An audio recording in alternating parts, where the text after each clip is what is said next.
하나님 말씀은 호세아서 1장 10절부터 2장 1절 말씀까지입니다. 제가 봉독합니다.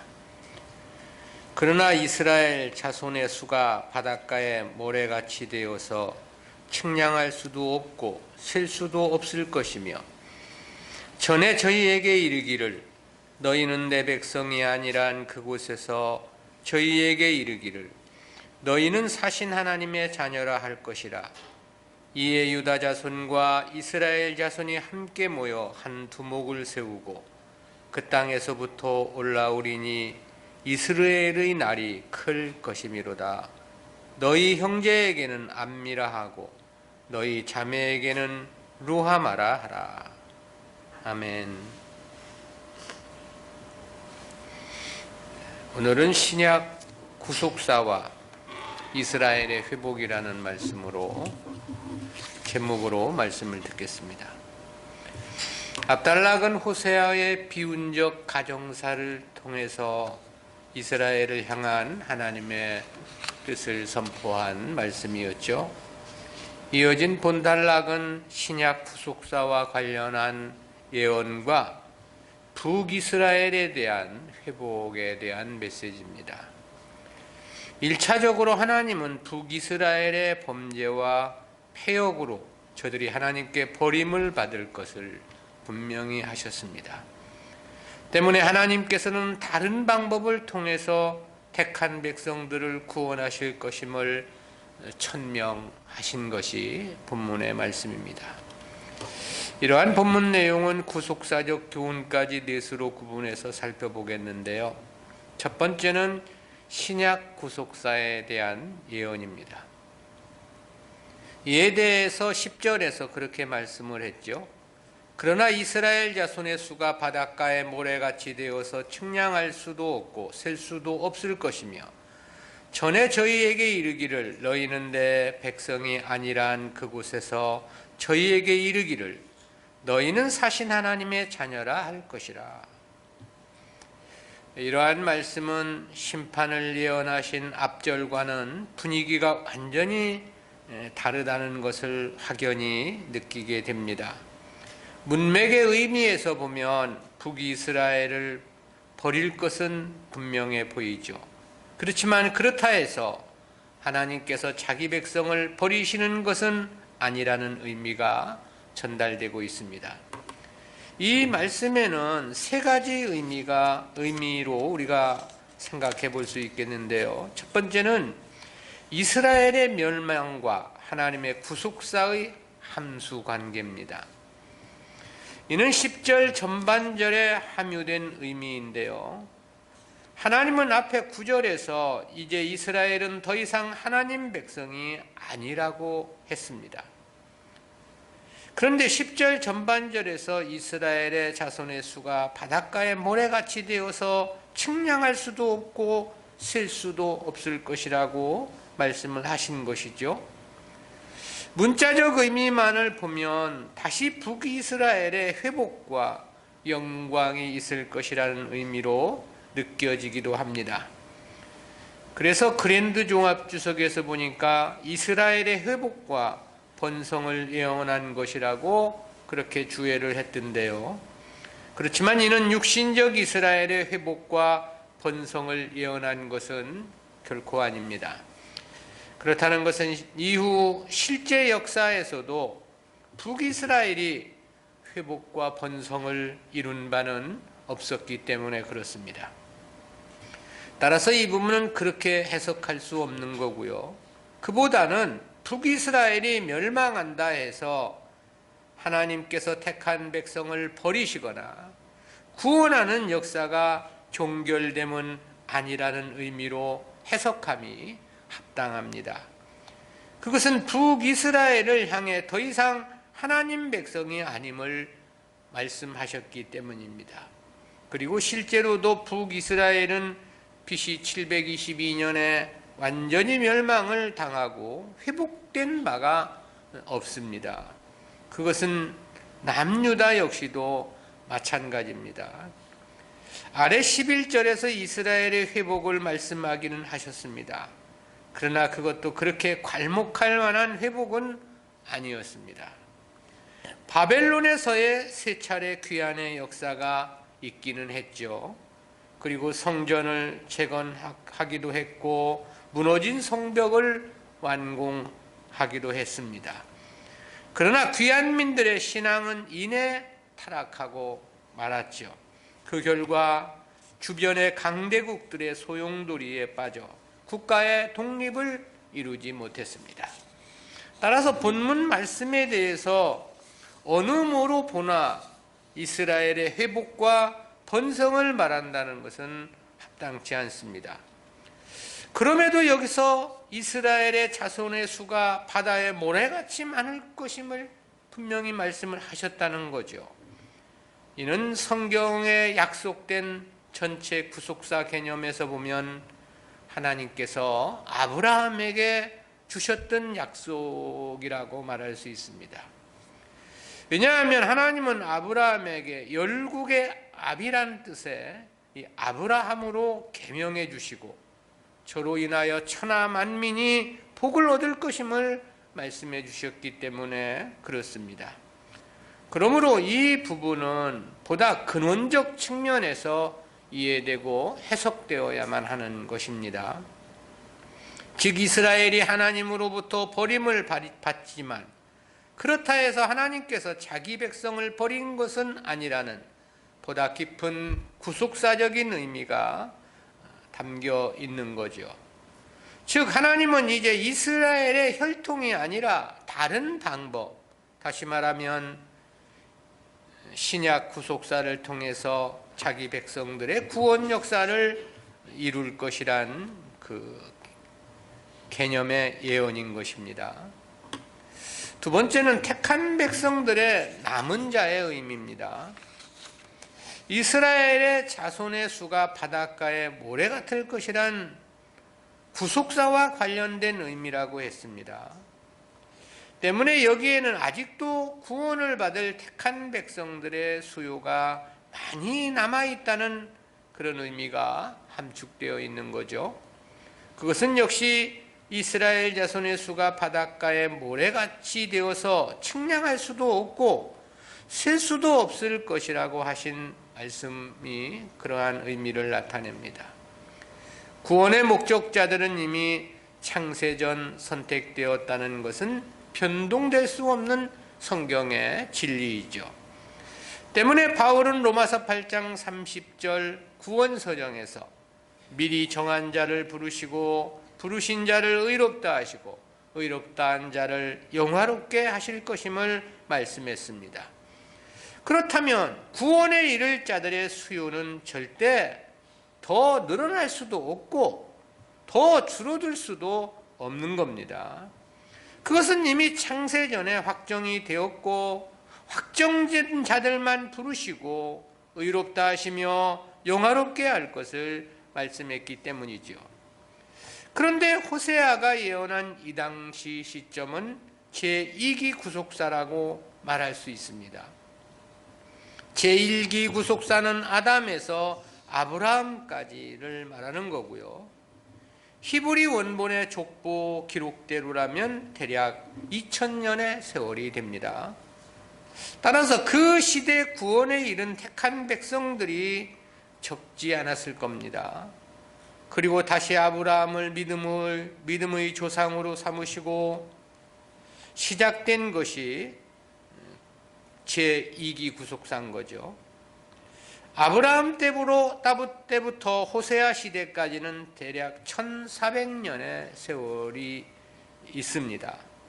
이때는 제1기 구속사 때보다도 창세전 택한 백성들 가운데 보다 많은 수가 구원을 받았지 않았을까 그런 생각을 해봅니다. 그런데 본문에서 하나님은 아직도 이스라엘의 자손의 수가 바닷가의 모래같이 되어서 측량할 수도 없고 셀 수도 없을 것이라고 말씀을 하신 겁니다. 그러므로 이 부분은 이스라엘을 번성케 하신다는 뜻으로 이해를 해서는 안 되는 거고요. 아직도 택한 백성들의 수요가 많이 남아있음을 천명한 것이라고 말할 수 있습니다. 실제로도 전 세계로 확장될 제3기 신약 구속사가 남아있기 때문인 거죠. 그러기에 보다 많은 수요의 택한 백성들이 남아있다는 것은 명백한 사실이 아니냐라는 거고요. 세 번째는 구속사의 전환에 대한 의미입니다. 10절에 담긴 핵심적인 의미는 구속사에 대한 대전환의 의미입니다. 이는 10절 하반절에서 전에 저희에게 이르기를 너희는 내 백성이 아니란 그곳에서 저희에게 이르기를 너희는 사신 하나님의 자녀라 할 것이라고 하신 말씀에 함유된 뜻입니다. 여기서 전에 저희에게 이르기를 이란 말은 이전 선지자들의 예언을 두고 한 말씀입니다. 그렇다면 어떤 선지자의 말을 염두에 둔 표현일까? 가장 먼저는 모세를 생각할 수 있습니다. 모세가 그렇게 예언한 바가 있기 때문인데요. 신명기 32장 21절입니다. 그들이 하나님이 아닌 자로 나의 질투를 일으키며 그들의 허무한 곳으로 나의 진노를 격발하였으니 나도 백성이 되지 아니한 자로 그들의 시기가 나게 하며 우준한 민족으로 그들의 분노를 격발하리로다. 이스라엘 백성들이 하나님을 거역할 때 하나님은 이방인들을 하나님 백성 삼으시고 이스라엘을 시기나게 하실 것이라는 그런 뜻이죠. 이런 예언은 모세만 한 것이 아닙니다. 이사야 선지자도 그렇게 예언한 바 있죠. 이사야 65장 1절입니다.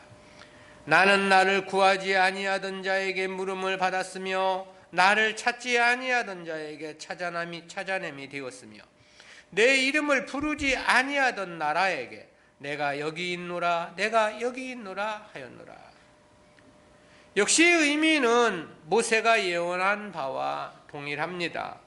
하나님은 선지자들을 통해서 예언하신 바와 같이 이제 이스라엘을 버리시고 구속사를 이방으로 옮기실 것이라는 구속사의 대전환을 말씀을 하신 겁니다. 그렇다는 것은 두 가지 측면에서 확실한데요.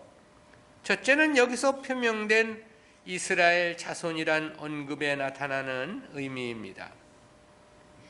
호세아는 이스라엘을 칭하면서 4절과 6절에서는 이스라엘 족속이라고 호칭을 했습니다. 그런데 본절과 아래 11절에서는 이스라엘 자손으로 호칭을 했습니다. 원문상으로 보면 베트 이스라엘이라는 단어와 베네 이스라엘이라는 차이가 있는데요. 이스라엘 족속은 혈통이 강조된 이스라엘 민족을 가리키는 단어고요.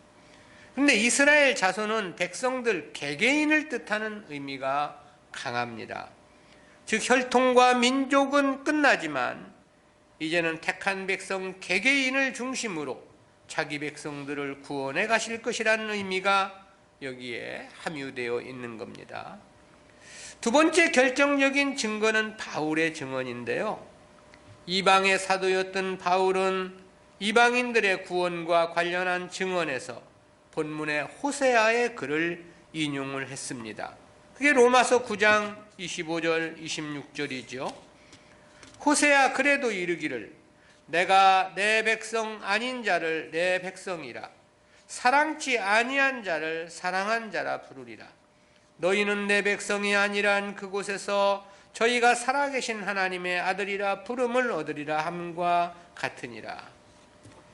바울의 이 로마서의 내용도 이스라엘이 버림을 받는 문제를 지적하는 가운데 인용한 말씀입니다.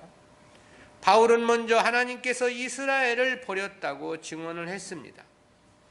그렇다면 하나님께서 자기 백성을 버리신 것이냐라는 질문을 스스로 예상을 했고요.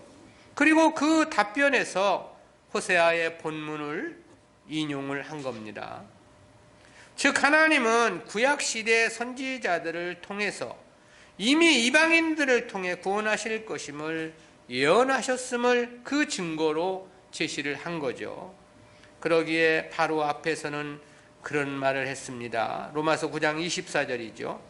이 그릇은 우리니 곧 유대인 중에서뿐 아니라 이방인 중에서도 부르신 자니라. 여기서의 이 그릇은 창세전 선택된 구원의 목적자들을 가리킨 표현입니다. 이제는 유대인만이 아니라 이방인들을 통해서도 구원 역사를 펼치실 것이라는 증언인 거죠. 그리고 그것이 하나님의 뜻이었음을 밝히고자 호세아의 예언을 그 증거로 제시했던 겁니다. 따라서 본문에서의 호세아의 예언은 이스라엘의 회복과 번성을 가리킨 뜻은 아니다라는 거고요.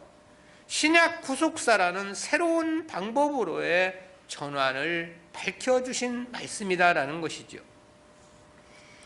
칼빈은 이 부분을 이렇게 해석하지 않으면 정확성과 진리는 증명되지 못할 것이다 라고 그렇게 설명을 했습니다.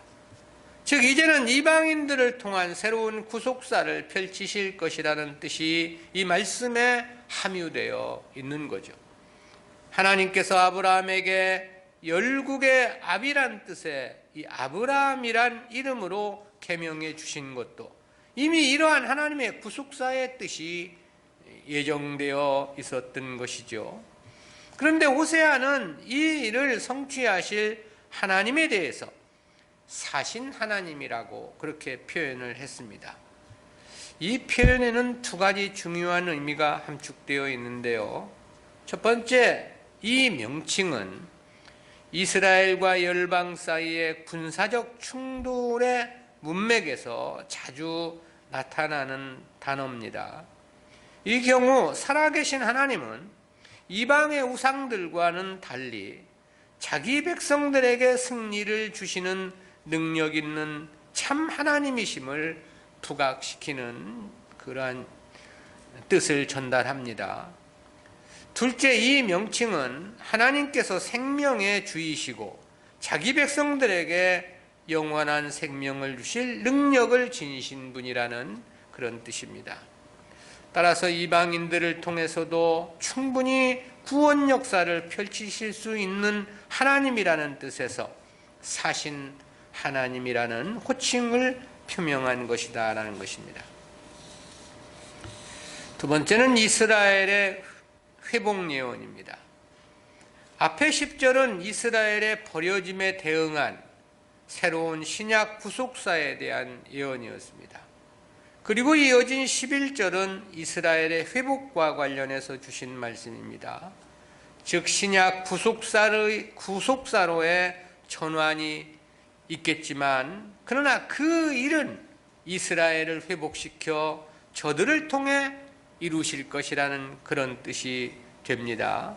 이에 대해 11절에서 그렇게 말씀을 하셨죠. 이에 유다 자손과 이스라엘 자손이 함께 모여 한 두목을 세우고 그 땅에서부터 올라오리니 이스라엘의 날이 클 것이비로라. 여기서 유다 자손과 이스라엘 자손은 문자 그대로 남유다와 북이스라엘을 가리킨 말씀입니다. 그리고 저들이 함께 모여라는 것은 이제 두 국가 체제가 아니라 한 국가 체제가 될 것임을 뜻한 표현입니다.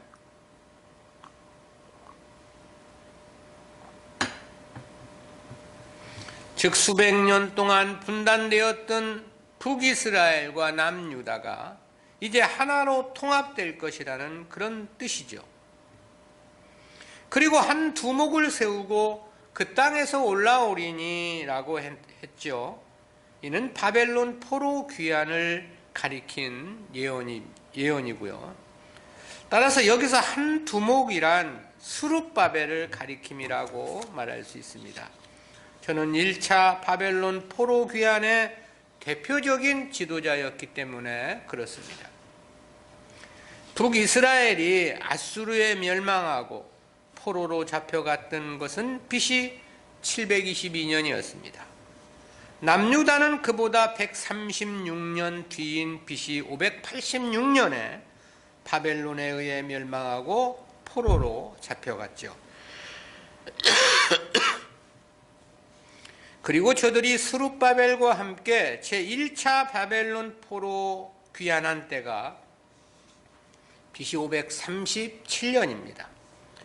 그렇다면 본문의 시점에서 보면 185년 이후에 있을 포로 귀환 역사를 여기서 밝혀주고 있는 거죠. 이때는 남유다는 물론이고 아직은 북이스라엘도 멸망한 시점이 아니었습니다. 북이스라엘은 오히려 가장 전성기를 보내고 있던 때였다고 그랬죠. 때문에 이들은 호세아의 이러한 예언에 전혀 의미를 두지 않았던 것으로 보입니다. 그러나 하나님의 말씀은 결코 이루어지지 않을 수 없는 거죠. 그것은 하나님은 살아계신 하나님이시기 때문에 그렇습니다. 오늘 당장 아무런 일이 일어나지 않는다 해서 하나님의 말씀을 가볍게 취급해서는 안 되는 이유입니다. 그런데 이스라엘의 회복을 말씀하며 이스라엘의 날이 클 것이미로다 그랬습니다. 이스라엘이란 의미는 두 가지가 있다고 그랬는데요. 하나는 긍정적 의미로서 하나님께서 파종하실 것이다 라는 뜻이고요. 그리고 하나는 부정적인 의미로서 하나님께서 흩트릴 것이다 라는 그런 뜻입니다. 근데 본장 4절에서는 심판이라는 의미로서 사용이 됐습니다. 그런데 본문에서는 긍정적인 의미로서 회복의 뜻으로 사용된 것입니다. 그리고 저들의 날이 클 것이미로다 라는 의미는 역시 민족의 번성을 뜻함은 아닙니다. 실제 바벨론 포로 귀환의 역사가 그렇게 유다의 번성으로 이어진 것은 아니기 때문에 그렇습니다. 1차 포로 귀환민의 전체 수요가 대략 5만 정도가 된다고 그랬지 않습니까? 때문에 주변국들의 방해로 성전 재건도 16년 동안이나 중단되는 역사가 있었고요. 거기에다 성벽 재건은 수차례 중단이 되었습니다. 1차 귀환 때로 치면 93년이 지나서야 비로소 성벽 준공이 완성되었던 거죠. 그만큼 이스라엘이 왜소하고 나약했다는 증거입니다. 그리고 그 이후 역사 역시 번성과는 거리가 멀었습니다. 귀환민들의 신앙은 이내 패역한 삶으로 돌아서고 말았고, 그것은 말라기서에서의 지적에서 명료하게 드러납니다. 그렇다면 여기서 이스라엘의 날이 클 것이미로다 라고 하면 무슨 뜻인가?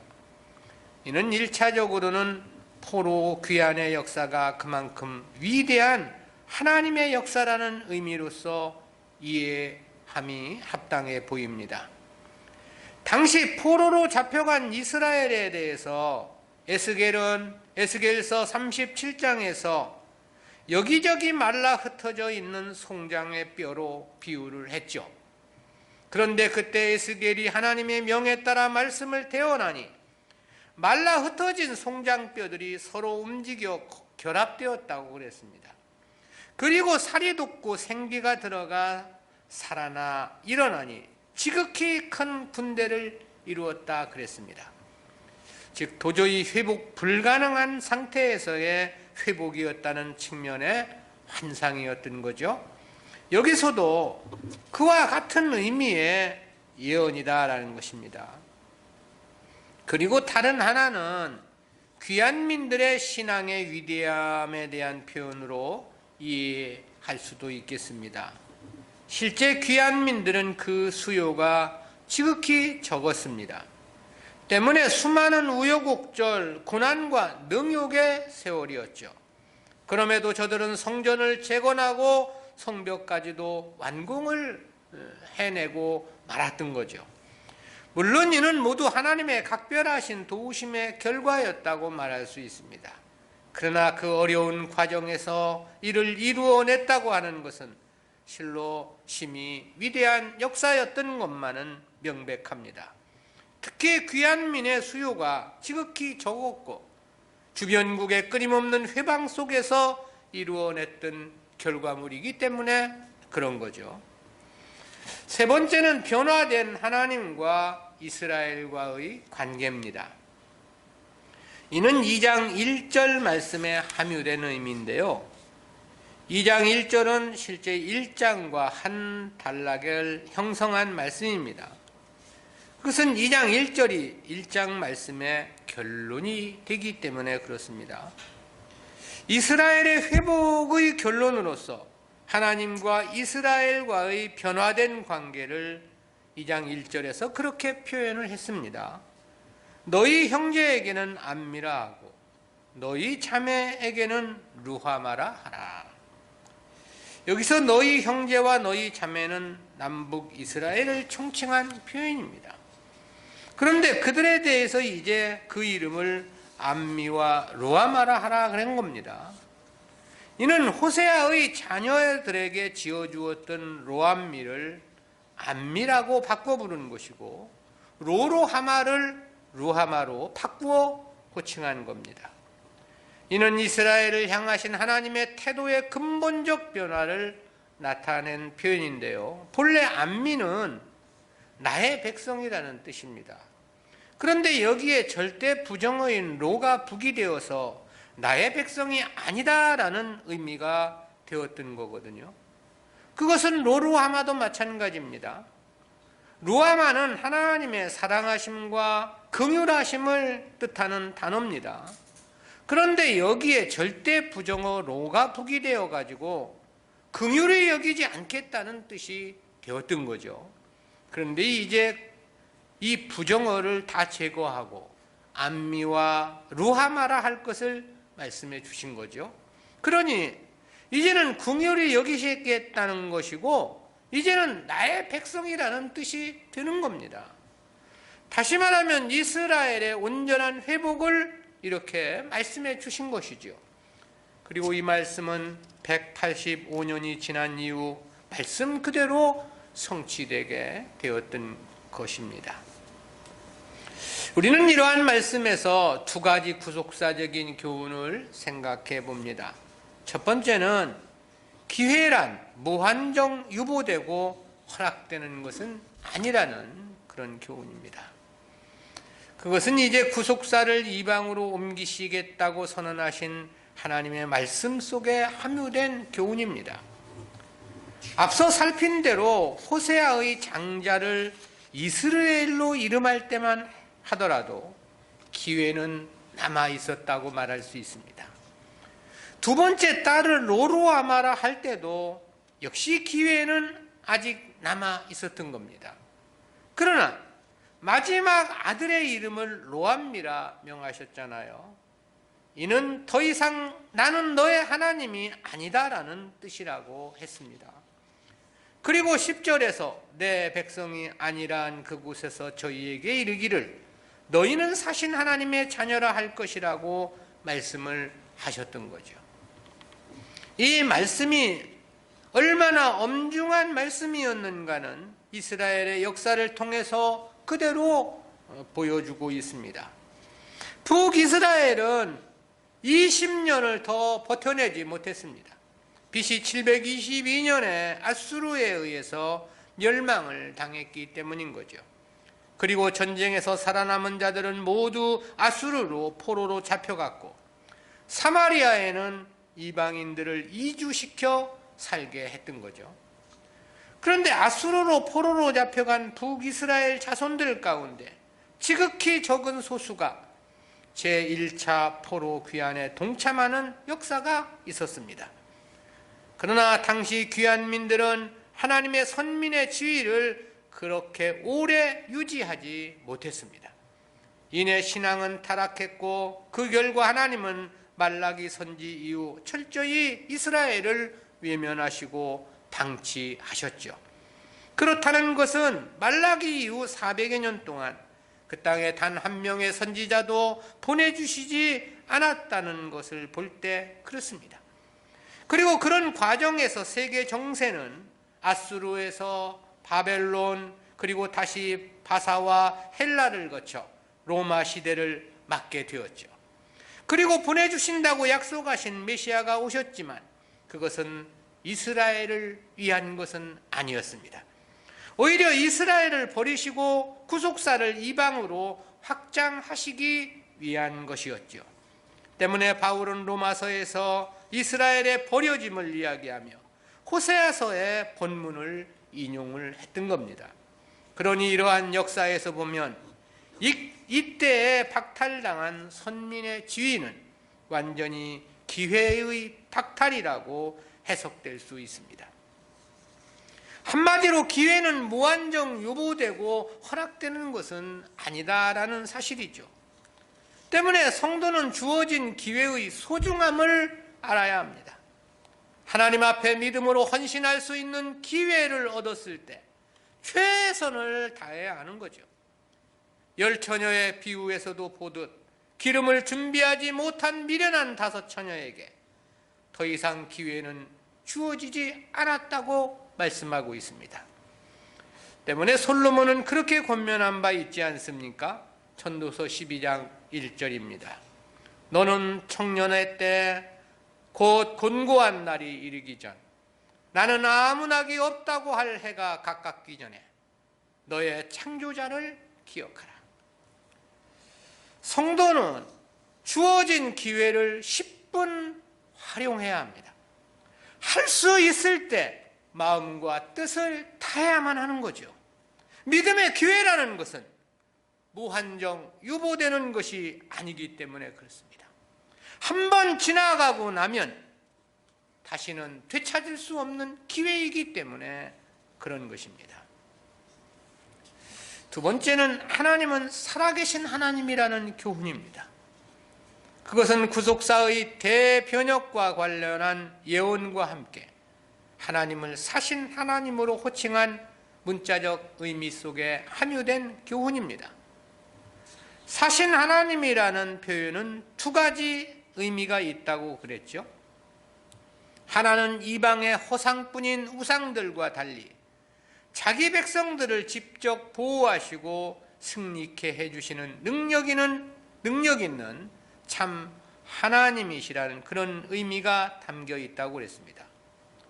나무를 잘라서 밥을 지어 먹기도 하고 또 불을 떼서 방을 따뜻하게도 하면서 그중 일부를 조각해서 만든 우상과 하나님은 차원이 다름을 나타낸 겁니다.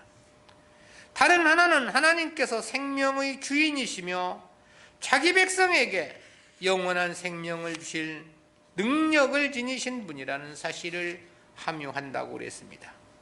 그리고 우리는 이러한 문자적 의미에 100번, 1000번 아멘할 수밖에 없습니다. 그것은 직접 하나님께서 예언하시고 이루어 가신 역사를 보면 너무나도 극명하기 때문에 그런 거죠. 하나님은 패역한 북이스라엘을 향해서 더 이상은 하나님의 백성이 아니라고 천명을 하셨습니다. 그리고 구속사를 이방으로 옮기실 것임을 예언했던 거죠. 그런데 이 예언 이후 대략 20년이 지난 이후 북이스라엘은 아수르에 의해 여지없이 멸망을 당하고 말았던 거예요. 그리고 저들이 모두 아수르에 포로되어 갔지만 그 후손이 다시 예루살렘으로 돌아온 것은 너무나도 극소수에 불과했습니다. 때문에 1, 2차 포로 귀환을 다루고 있는 에스라에서에 보면 북이스라엘을 표기한 바가 없습니다. 베냐민 지파는 소개되었는데 북이스라엘 백성들에 대해서는 전혀 언급된 바가 없다라는 거죠. 그것은 그만큼 돌아온 자들이 극소수였고 그들의 역할 역시 유명무실했기 때문에 그랬을 것입니다. 그리고 예언한 바와 같이 구속사는 이방으로 확장되는 새로운 시대를 맞게 되었던 거죠. 이를 위해 주님께서 오셔서 율법을 완성했던 것이고 그러했기에 하나님의 구원 역사는 이방을 향할 수 있는 조건이 확보되게 되었던 겁니다. 그리고 이방의 사도로 바울을 부르시고 저를 통하여 땅끝까지 복음을 전파하라는 주님의 명령이 그대로 성취되었던 것입니다.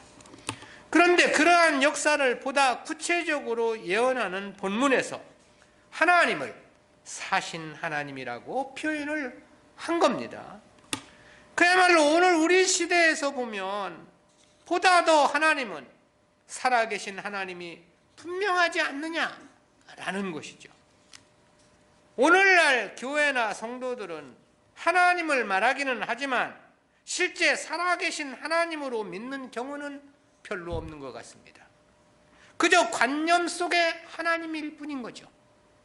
그저 추상이고 허상 속에 하나님을 믿고 있지 않느냐라는 겁니다. 때문에 하나님 섬김도 제멋대로입니다. 하나님의 뜻을 무시함도 거침이 없습니다. 믿지 않으니 온통 교회가 세상 것만 추구하고 있는 것이고요. 그러나 진정한 성도는 살아계신 하나님을 반드시 인식할 겁니다. 그것이 진정한 믿음이고 참으로 깨어있는 하나님 백성이기 때문에 그런 거죠. 그리고 그렇다면 그들은 하나님 말씀에 대한 순종은 절대적이겠죠. 하나님 섬김 역시 지극정성일 것임은 너무나도 분명해 보입니다. 적당히 우물쭈물 할 수 없는 거죠. 왜냐하면 하나님은 살아계신 하나님이시기 때문에 그렇습니다. 우리들의 생사화복은 물론이고 영원 무궁한 영생까지도 확실히 보장해 주실 살아계신 하나님이시기 때문에 그런 거죠. 우리는 관념 속에 하나님을 믿고 있는 것이 아닙니다. 살아계신 하나님을 믿고 있는 것입니다. 그러기에 하나님을 믿되 하나님을 살아계신 하나님으로 대접해야만 하는 거죠. 기도합니다. 하나님 은혜를 감사합니다. 오늘도 주신 바 말씀을 통해서 귀한 교훈 깨닫게 해주심 진실로 감사합니다. 숱한 세월 기회를 주셨지만 그 기회를 살리지 못한 이스라엘의 역사를 통해서 기회는 무한정 유보되고 허락되는 것은 아니라는 소중한 교훈 깨닫게 해주심 감사합니다. 저희들도 주어진 바 기회의 기회를 그저 세상 것으로만 허비하고 낭비하지 않도록 도와주시고 하나님께 영광을 돌리는 귀하고 복된 삶이기를 간절히 소망하며 간구합니다. 하나님은 살아계신 하나님이시기에 살아계신 하나님으로 우리가 섬기며 접대해야 할 터인데 주여 우리들이 깨닫지를 못해서 관념 속의 하나님으로만 생각하는 저희들은 아닌지 저희들의 모습을 돌이켜보고 좀 더 진실한 마음으로의 하나님 섬김이 있을 수 있도록 인도해 주옵소서.